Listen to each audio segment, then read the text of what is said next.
Hello and welcome. My name is Alana Gordon. I am a reporter at The World covering global health. This is a live Q&A about COVID-19, the year ahead. And joining me is Dr. Michael Mina, Assistant Professor of Epidemiology at Harvard's T.H. Chan School of Public Health and a core member of the Center for Communicable Disease Dynamics. Michael, thank you for joining us. Happy to be here.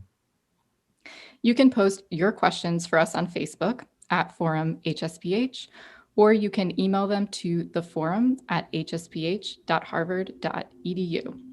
This Q&A is jointly presented by the Forum at Harvard's T.H. Chan School of Public Health and the World from PRX and GBH. Michael, to begin, we are hitting some major milestones this month. It's been almost a full year since officials reported the first cluster of cases of what we now call COVID-19 and SARS-CoV-2. The United States recently marked a new record for daily deaths from the virus, and projections suggest that the worst is yet to come. So that means right now some 300,000 people have died nationwide. It's really hard to fathom right here in the United States. And at the same time, there is this seeming light at the end of the tunnel with vaccine rollouts and vaccinations, testing and treatments. So today we want to look at what's ahead in this coming year in taking on this pandemic. And so to begin, I wanted to ask you to give us an overview of where you see us right now in the US and globally in the progression of this pandemic. Well, we're in the thick of it at the moment. Like you said, we are starting to see a light at the end of a tunnel. Unfortunately, I think human nature means that we're going to be blinded by that light in the middle of when we need to not be blind the most. We have immense numbers of deaths happening currently. 3,000 a day in the United States alone are being recorded as a result of COVID-19. And so while it's a time to, I'd say we have come very far, we should be able to celebrate some achievements. And the most notable one at this point is that the vaccine has been developed. At least one of them has now gained authorization. We anticipate additional vaccines will follow very shortly. And these will allow us to start gaining some foothold over this virus. But until that happens, and until we can roll these vaccines out soon enough, which we really, it's going to be a challenge. There's still a bumpy road ahead of us for getting the vaccines out. I think we're in this very difficult situation where all year we have seen, with the exception of what's been going on behind the scenes for vaccines, we've seen problem after problem after problem this entire year in terms of not successfully tackling this virus, at least in the United States and many other countries. We have been unprepared, underprepared, and in general, we have largely let politics get ahead of the science.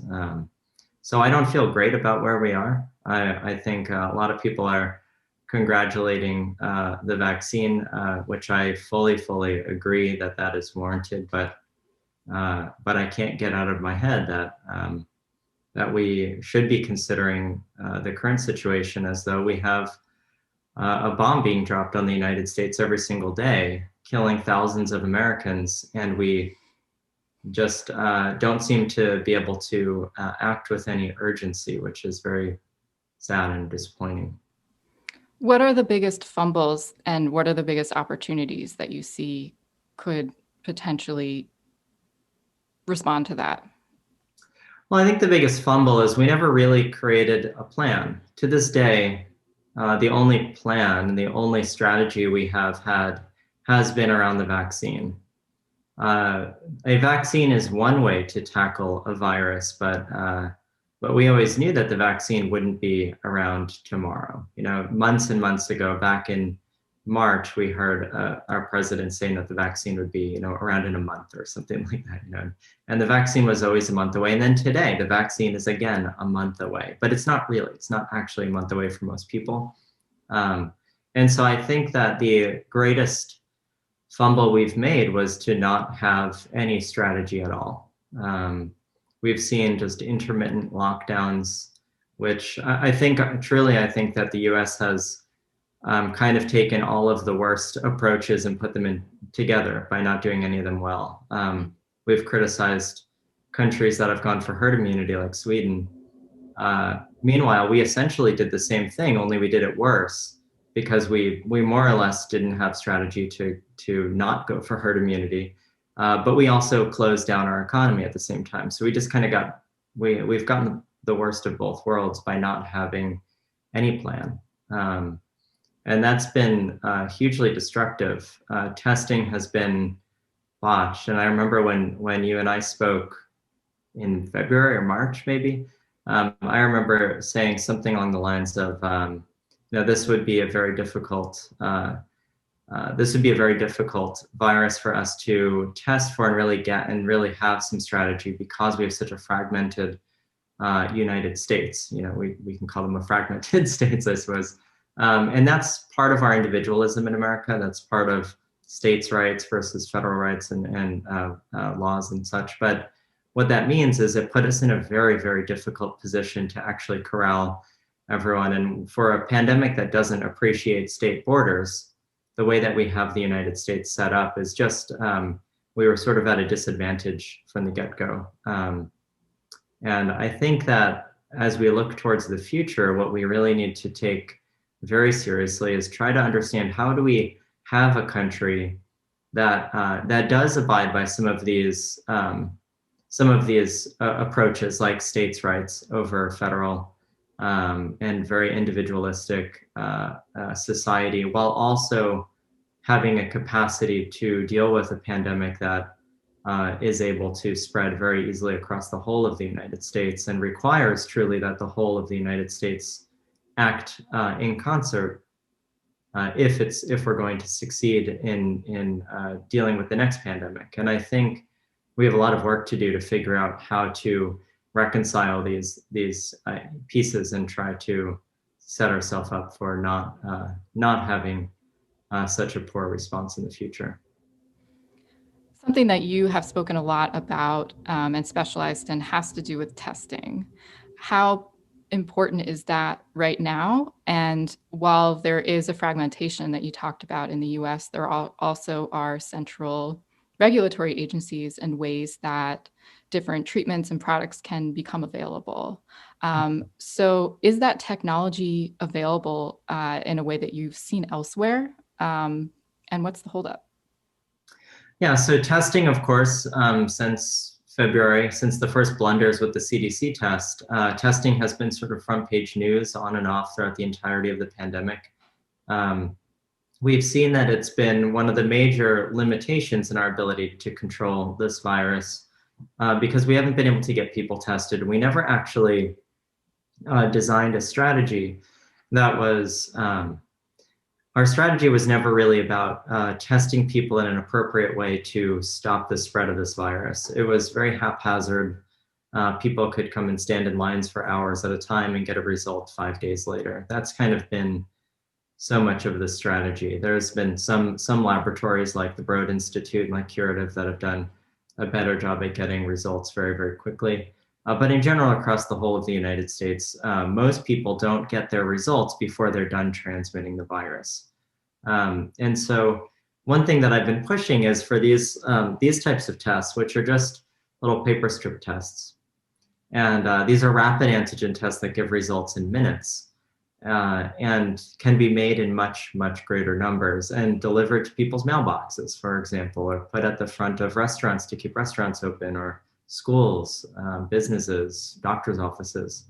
And we still don't test our healthcare workers on a routine basis, which I think is one of the greatest tragedies of this pandemic in the US. And so we do have these tests, though they exist. I have thousands of them sitting here in my house, but we have yet to really authorize them in the way that they need to be authorized. We do have some.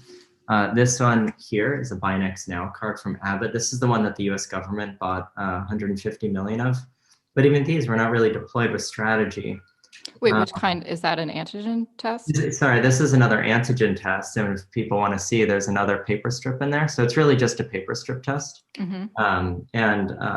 And so these are all very similar in form.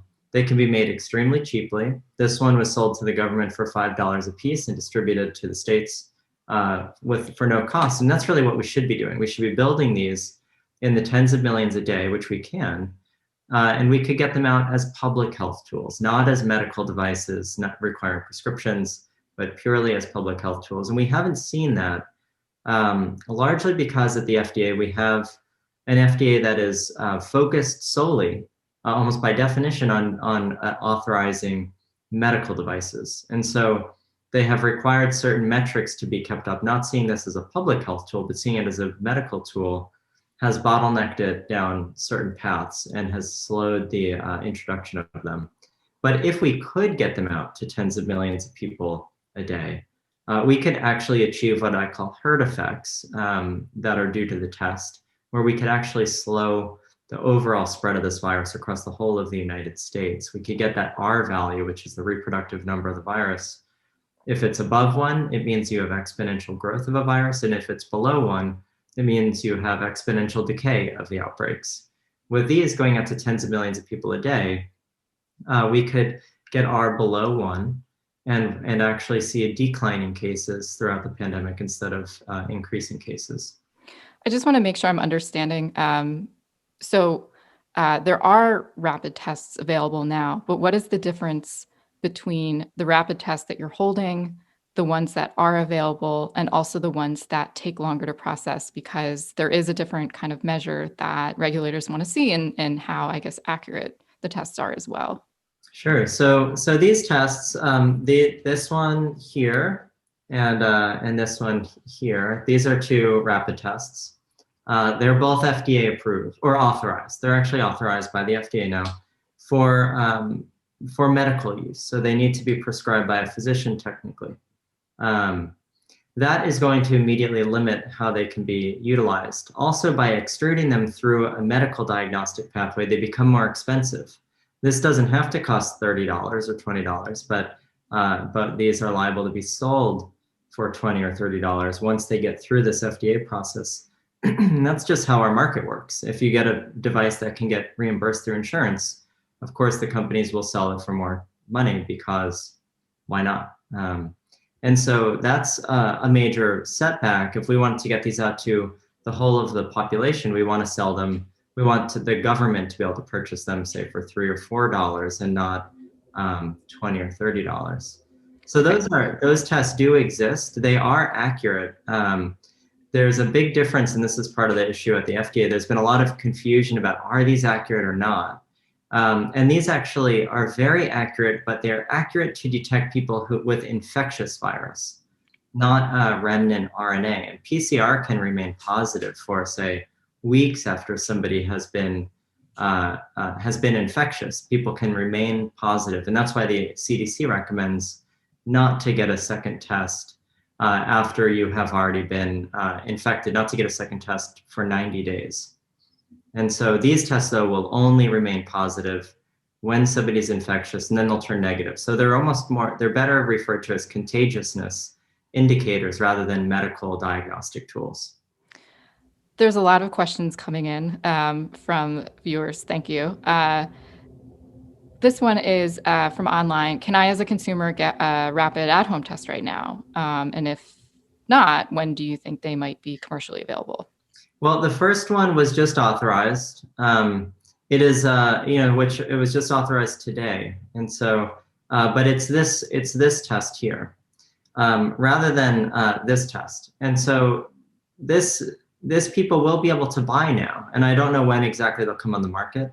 This is a test by a company called Ellume, but I'm just going to turn this around, and you can see what's inside of this test here. It's got batteries and circuits and lights and gadgets and gizmos, and it connects to a phone via Bluetooth. And so people will be able to buy this test. It's very simple, it's elegant. It essentially runs on one of these underneath inside of it, but it's going to be a little bit more expensive. It will probably be, again, something like $30. I don't actually know the price though, so don't quote me on that for the world, but it will be probably in the tens of dollars, I'm sure. It will probably work very well, but it requires a Bluetooth and a cell phone, and I worry that if that is the only type of test that the FDA is willing to make over the counter and accessible to the average person, then it won't really be accessible to the average person. It will be an expensive device that will have a limited audience in terms of who can use it, and frankly, how frequently they can use it. I wouldn't go out and buy 10 of those, that would be expensive. I would buy 10 of these to use them twice a week, for example.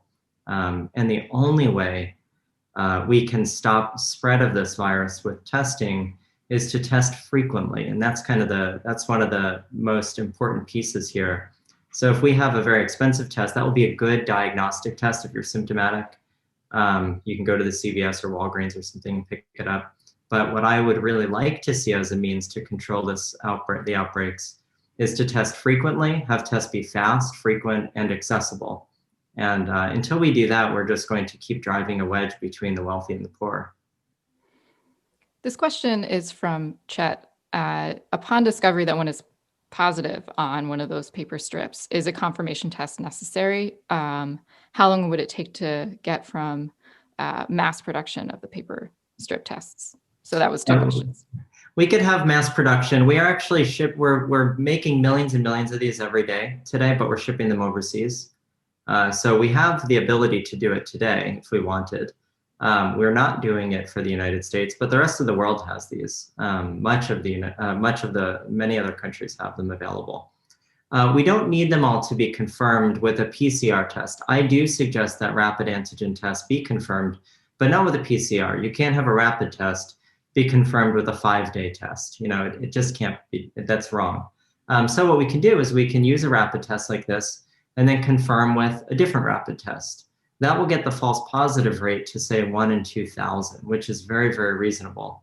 The nice thing is then you can use it again the next day, and if you turn negative the next day and then the day after that, you can assume that you weren't actually positive, for example. But really just confirming with 2 different rapid tests is a great idea. Sometimes you'd want to have even more what I call orthogonal confirmation, meaning you want the test to be so incredibly different in biology that there's no way that a false positive on one would be related to a false positive on the other. So they're considered sort of orthogonal, and they're very good for confirming. So you could use one of these, and then you could confirm with one of these, which this is a PCR-like test. It's a rapid test, but it's an RNA test instead of antigen, meaning while this looks for the protein of the virus, this looks for the RNA of the virus. And this, for example, I could see in nursing homes where you definitely don't want a false positive because you don't want to erroneously cohort a negative person with positive people. That could be a deadly false positive. So in this case, have everyone use these. If you get a positive, confirm on a PCR-like rapid test. This is going to be very cheap. It's got actually a paper strip in here, but instead of detecting the protein, it detects the RNA of the virus after amplification. So it can be very, very accurate. So we have the tools is the point. We just haven't really created the strategy around how to use them. So this question comes from Denise. Regarding the vaccine, do we know if it will protect those vaccinated from being infectious to others, which I suppose relates to the need for testing too? We don't know that. And that was unfortunately, that was not part of the phase 3 studies to identify infectiousness and a reduction in infectiousness as a result of being vaccinated. We do believe biologically it makes sense that people will be less transmissible, but can people who get vaccinated go out into the world with no masks and be safe to themselves and be safe to others is a very, very different question. And I would say it's one that I would not recommend doing that. I think we have to learn a lot more about this. There are simple ways to do these transmission studies much more cheaply than we're planning on doing. I think we should be starting them now. For example, just send everyone who's been vaccinated or that was in the control arm of these studies. We should be sending them bags of swabs to just use every day on their own, put them in their freezers, and then at the end of a month, collect all those swabs and run a PCR on them, for example, to see who actually became positive, even though they were vaccinated, and did the virus grow at all, or did it just kind of make a blip and then die out because of the immune response? We haven't done that, and so until we do those kinds of studies, it's going to be very, very difficult to know whether people can potentially continue to be part of the transmission chain. And it's one of the most crucial questions to answer, though, if we want to rely on herd immunity to suppress the virus spread across the whole of the country. There's another very important piece of vaccines, which is we also don't know how well they're working after about 2 months. And there's a biological reason why we might be concerned that these 90-95% efficacy results that we've seen might not hold beyond a couple months. People, after they get vaccinated, the body has a very robust antibody response from cells that are temporary. And so these cells are all spewing out huge numbers of antibodies. But after about 2 months, all of those cells, which are called plasmablasts, die off. And so we've only measured efficacy of this vaccine during the period when those temporary cells are alive. But all of them, the billions and billions of them, die off after a couple of months. And we have to now really monitor longer term durability to know exactly how these vaccines should be used. I would imagine that monitoring is part of the process to see how well that is moving forward. But I'm surprised to hear you say that some of the studies that need to set this up to really know aren't happening yet. Well, that's true. So now now that the phase 3 studies, for example, Pfizer, now that has, the books have closed a bit on that study, the question now becomes, is it ethical to not give the control arms the vaccine? The moment we give the control arms the vaccine, we are in a position where we're no longer able to measure these effects and the benefits. And so there are some people saying, well, if these people, and I'll admit I agree with this, if there are people in the control arm who would not otherwise be in line already to get a vaccine early, I think that for a number of reasons, it's ethical and the right thing to do to ask them to not get a vaccine. They did participate in the study, and I think they deserve credit for that. But if they are not already in a position that they would otherwise be getting the vaccine based on their age or their work status, I would suggest that we try to keep that control arm preserved so that we can continue to monitor the longer term benefits. But it is an ethical quandary. We like to normally reward people who dove in and decided to be part of the vaccine trial. But in this case, I think the benefits outweigh the ethical quandaries around not giving them vaccines if they would otherwise not be in line anyway. This question is from Patricia. How do we know participants, for example, in the Pfizer-BioNTech trial, it wasn't the behavior of the some 47,000 participants that reduced the risk of contracting COVID-19? How do we know it wasn't like this self-isolating most of the time, wearing masks that might have contributed to that difference? It's a really great question. And it's why we do these as blinded studies. The participants don't know which vaccine they have received. And so we anticipate when we recruit people, we're either giving them the vaccine or placebo and kind of randomize it. And so over tens of thousands of people, we have these large numbers, to ensure that we get enough cases in one or the other arm that we can see it, that we can discern an effect, but also any of those behavioral modifications that people might make as a result of being in the vaccine trial should ultimately average out to be evenly distributed across the two arms. And so that's why we always need the control arm, which gets a placebo or some other vaccine, and the intervention arm, which actually gets the vaccine of interest. There's two questions that came in, which have to do with COVID-19 itself. And I think speaking to the theme of this conversation of almost 1 year in, is there any information on the length of time immunity lasts once you've had COVID-19? And also a question piggybacking off of that from Shayna is, are people getting the virus more than once? And if so, what's happening? Yeah, so the durability of immunity after infection, what we have seen, we know that millions and millions of people on Earth have now gotten infected, maybe as many as 100 million just in the United States alone. And what we don't see is many reinfections, or at least not symptomatic reinfections.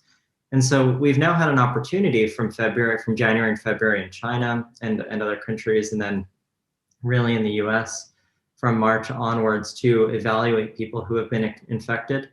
And we have seen exceedingly low numbers of people getting severe reinfections of any sort over the subsequent 6 or 7 or 8 months. So we know that this virus is acting, I like to say that this virus in most ways is acting like a textbook virus. Our immune system is working just perfectly to deal with it. Reinfections are not always bad. This has been a big misconception. Symptomatic reinfections are not good, and especially severe symptomatic reinfections.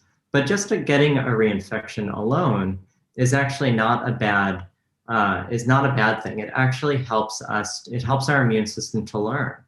And so we actually, in many ways, if you've been infected, getting re-exposed is a boost to your immune system. It's almost like a vaccine boost, but it's just re-educating. It's reinforcing what your immune system has already learned. And so re-exposures might be very, very frequent, but as long as they're not causing disease and hopefully not also really transmitting to other people, it shouldn't necessarily be seen as a terrible thing to turn up PCR positive again if you're asymptomatic, as long as the titers aren't getting really high and you're transmitting. That leads to another question from online. Should people who've been infected with COVID before get a vaccine? Well, this has been a big question. I think that my feeling is no. Actually, I think we're in a, but this is not the national decision is yes. But if we were to take a biological approach to this question and say, how do we preserve all of the vaccines that exist to get them out to the most number of people? I mean, in the U.S., maybe as many as a third of the U.S. has been infected at this point, which is a huge number. So if we're including that, and we were to vaccinate accordingly, we might be able to really stretch out the vaccine to many more people. That being said, there is both a concern that maybe the vaccine would be better than an infection to derive a more durable immune response, so it wouldn't be ethical to withhold a vaccine from somebody who's been infected. And then just the logistical challenges of determining who gets a vaccine based on their previous infection history, for example, through serological assessment for antibodies, would become a major hurdle and an expensive hurdle that I think at this point the government would prefer just to plow ahead and vaccinate cohorts without worrying about their infection history. But I would say that most people who have been infected probably are in a better position to deal with subsequent exposures than somebody who has never been infected. And so not getting a vaccine probably is not the end of the world for people who've been infected already. This question is looking back a little bit. I know we're looking ahead, but what is your opinion of the virological evidence suggesting that China was correct when it protested that it was not the source of COVID-19? And that question is from Paul. Well, I think the evidence is pretty good that the virus probably did derive from did evolve within China. I think putting blame, we've heard our president, for example, blame China. That is absolutely not helpful. It's not useful, and it's just wrong. There are biological and sort of ecological differences that occur in all of our societies and in our landscapes. And we can't place blame on a nation for a virus evolving. The next one could start in the US, we never know. And so I would say that the evidence is pretty good that the virus did begin, its life cycle, or it's sort of it evolved and became SARS-CoV-2 through mutations and other things in China. But I wouldn't go any further than that in terms of placing any blame. Speaking of thinking about future instances, this question is from the World's Facebook page. What do you believe is the larger long-term system solution for the US, and I would add the world, to ensure something like this doesn't happen again? Well, there's a lot of different opportunities that we have. We have the tools and technologies to help prevent another pandemic like this. I don't really think the Earth, and I don't think our governments will get around to doing it because we're very short. Our memories are very short-lived, it seems, as a society. But if I'm being less cynical, I think that one thing that I've been calling for is to create a global immunological observatory. This would be something that routinely is collecting specimens from people through convenience samples, people who just go to the hospital, go to the doctor's office, want to just participate and send in dried blood spots, whatever it might be, that we can actually start monitoring the global population for viruses that are endemic and are constantly circulating, and also to look for novel viruses. And we can bank on the fact that all of us, every human being, I look at our immune systems as little constantly recording hard drives. And we all have these little hard drives in us that are evolutionarily honed to do an extremely good job to detect, to record our exposure history to pathogens. What that means is that if we can tap into those hard drives and we can start extracting the information from them to know what people have been exposed to, then humans can all start acting like little weather buoys, and we can make a weather system for viruses. And this is what I call the Global Immunological Observatory, where we can actually start to forecast pathogens. We can, without having to go to the doctor, for example, say, I mean, bring it very close to home. Let's say you have a child and your child has a runny nose and you want to know, does my kid have COVID? Does my kid have the flu? Or does my kid have rhinovirus? Well, maybe you can, instead of opening up your iPhone and putting in your zip code and seeing the weather, you open up your iPhone and you put in a zip code, and you see that there's a lot of rhinovirus circulating in your community today. And you expect that it will kind of pass through over the next 2 weeks, and don't be surprised if your kid comes home with a runny nose from school. We could do that at a global level and also use that as a very robust monitoring system for novel pathogens as well. And I think that that would be one of the most important and crucial tools we could have as a globe to really have our governments work together to develop a framework for it in the very similar way as we've developed a framework for the weather system. What about in the United States? Well, I think the US, we could also do something very, very similar. Certainly, I think for the future, I would like to see that system get started in the States. And in some ways, I'm doing a pilot of it now. I'm working with plasma donor companies that we're getting tens of thousands of samples, of just convenience samples sent to the lab every week from all across the United States. And we're measuring antibodies to different pathogens in it, in all of those samples, as many as 1 million samples or so. But a different option, I think, to really prepare for another event like this, there's no reason why we shouldn't be building up the capacity to build these rapid tests so that if another virus comes around, we could just distribute these very quickly. We could make a new test for that virus and start distributing them. But also, we should really be considering having actually doing something useful with our public health infrastructure. We have this failing public health infrastructure in the US. We all talk about the CDC as though it's some glimmer, shiny object in the world. But if the CDC isn't supported by a robust national public health framework at the state laboratories and the state public health departments, it becomes, as we've seen, almost a paperweight. We need to support something like the CDC with robust statewide departments of public health. We need to invest in public health in so many ways, not just for pathogens. We have chronically underfunded public health in this country to the point where we don't even have regulation and language around public health. It's all around medicine. And if we can build up our public health infrastructure, both at the state level, state laboratories, actually pay good salaries to people who are working in public health. It shouldn't be an underpaid, underfunded position.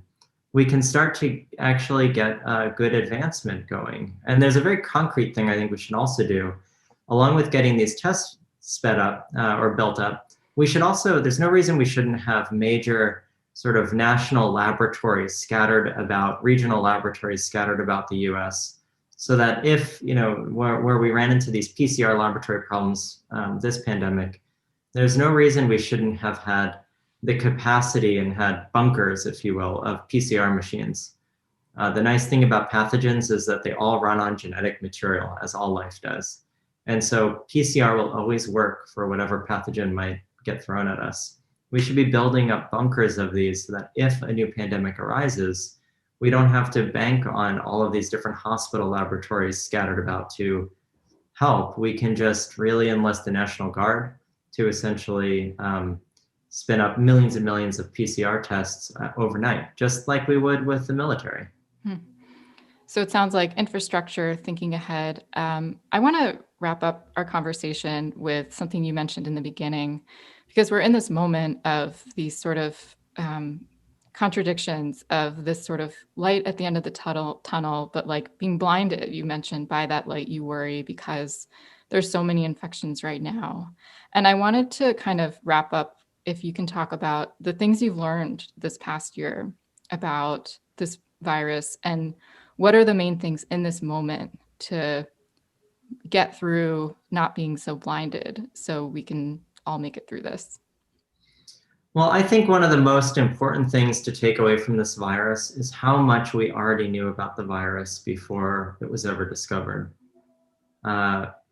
We all froze. The world froze when a novel virus came on board that was infecting people, and we treated it as though we had to rewrite every textbook. We treated it as though we knew nothing about the growth parameters of the virus, the kinetics, the transmission. We went so far in the beginning as saying, don't wear masks because they could backfire, or we said it's not aerosolized, or we're just not sure enough.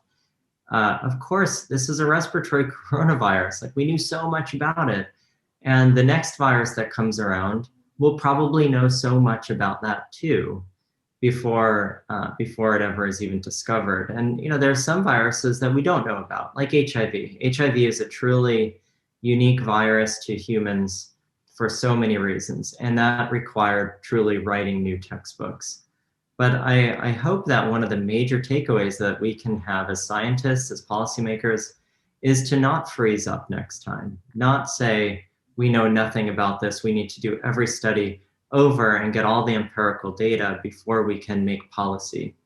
We knew, I'll go back and look at everything we've learned since February, and I would venture to say that we have been surprised, for at least people who are normally in this world. We have been surprised by very little about this virus. A different thing that I think we need to learn is, while it is great to have so many people who got involved with trying to tackle the virus, I think when we look back, we'll see one of the biggest problems was having too many cooks in the kitchen. We had a lot of people who wanted to do the right thing, but ultimately led to a dilution of voices, or the voices of the people who really needed to be heard got diluted out by a lot of physicians and scientists who are kind of normally tangentially involved in maybe infectious disease work or just medicine in general, making bold claims about, saying things were surprising, like waning antibodies. That was headline news for a while.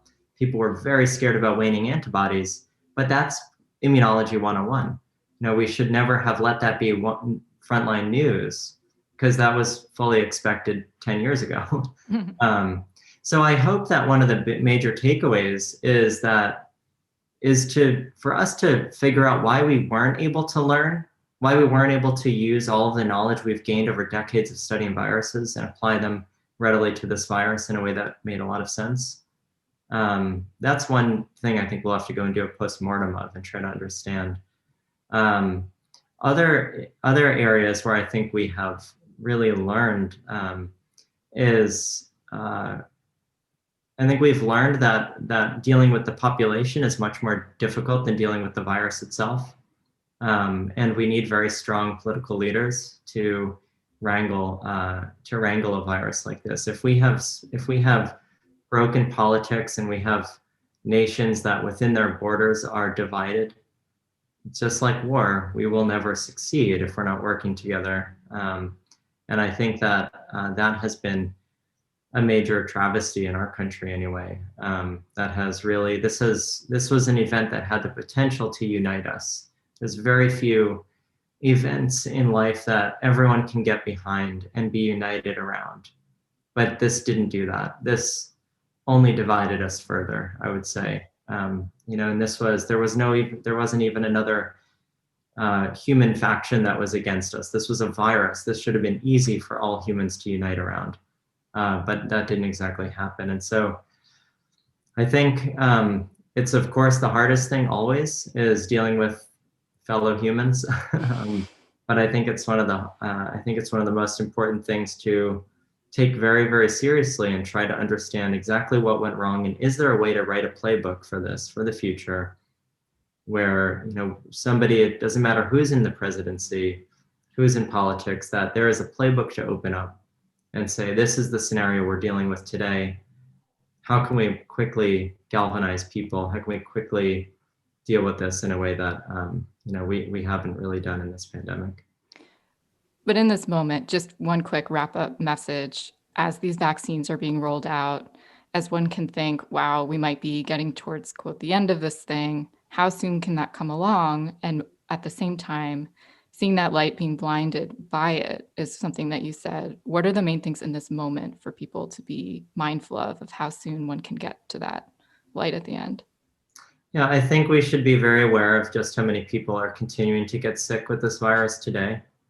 The average person will not have access to a vaccine before April, maybe later.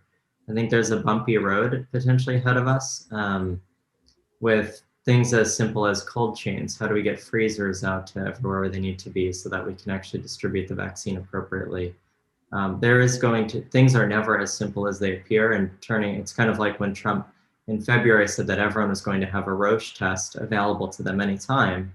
Well, that absolutely never materialized. And I think we're seeing a very similar thing here. We're seeing everyone saying everyone's going to be vaccinated very soon. We need to be cognizant that those expectations should be tempered. It is why I'm continuing to push for strategies to control the virus today. The average person will not have access to a vaccine soon. The virus very well could mutate around immunity. We hope that it doesn't happen. But there's a lot of reasons that the vaccine could go awry. And I'm going to keep pushing, for example, for every American to have access to these. Like, I would like to see these tests show up in everyone's mailbox, essentially, and so they can know their status at any time and be informed. So when they go and see family, which they're going to do, that they can do it in the safest way possible. Because we still have a long road. I think we still have almost 50% of the time that we've already spent with the pandemic now, we still have it ahead of us. And so I think we just have to remain cognizant of that, be excited that there is a light at the end of the tunnel, be excited that science is triumphing here, that it has worked to create a vaccine in record speed. But let's not forget that every single day we still have nearly 250,000 people getting infected with this virus. 3,000 people are currently dying with this virus daily in the US. Cases are continuing to increase, and we cannot lose track of trying to make things better in the short term. Thank you for fielding all of our questions and for your time and going over a little bit in this discussion, but I think that's a good place to conclude it all. So thank you again for joining us. Absolutely. Thanks so much. And this Q&A has been jointly presented by the Forum at Harvard's T.H. Chan School of Public Health and the World from PRX and GBH. You can view the full discussion on our Facebook pages and send feedback at Forum HSPH and at PRI the World.